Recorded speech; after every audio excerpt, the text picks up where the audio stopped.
Welcome back to this YouTube channel, Maru's Tech. In today's tutorial, I'll guide you through how you can create yourself an OpenVPN configuration file or an OpenVPN server. So, if you're new on this YouTube channel, consider subscribing and liking the tutorial. And that is it. So, in your first step, you're going to open Google Chrome or any form of browser on either your smartphone, iPhone, or a PC. So open Google Chrome, and then once you are in your Google Chrome, you're going to search for a website called VPN Book. Just type VPN Book and then select Go.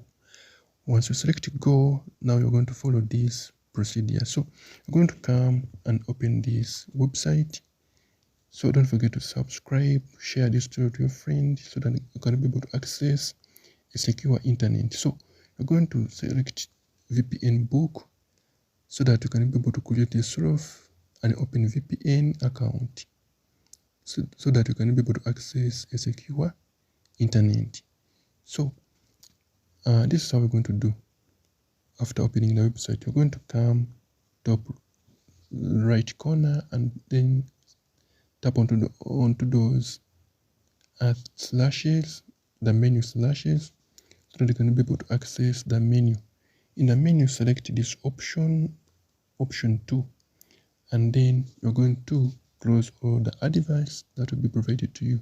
Now, you're going to select the first option, which is recommended, and by selecting it, you're going to be able to choose a VPN protocol to access a secure internet.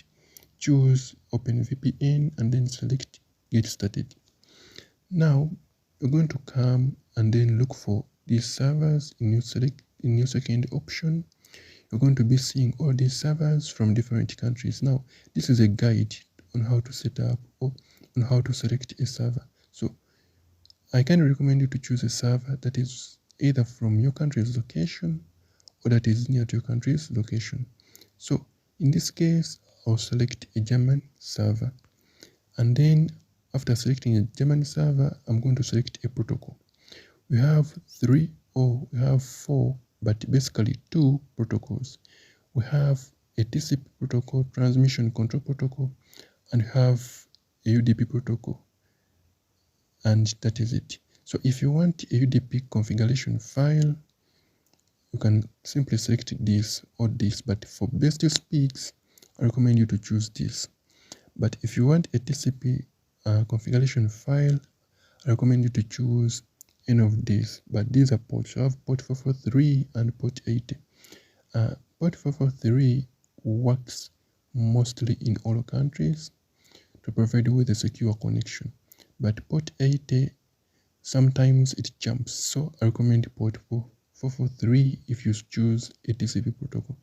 Now you're going to come and then you can either copy the username and then the password, and then also you can also download the OVPN configuration file. And then that is it. Let us meet in the next tutorial. I'm Maru's Tech and I sign out.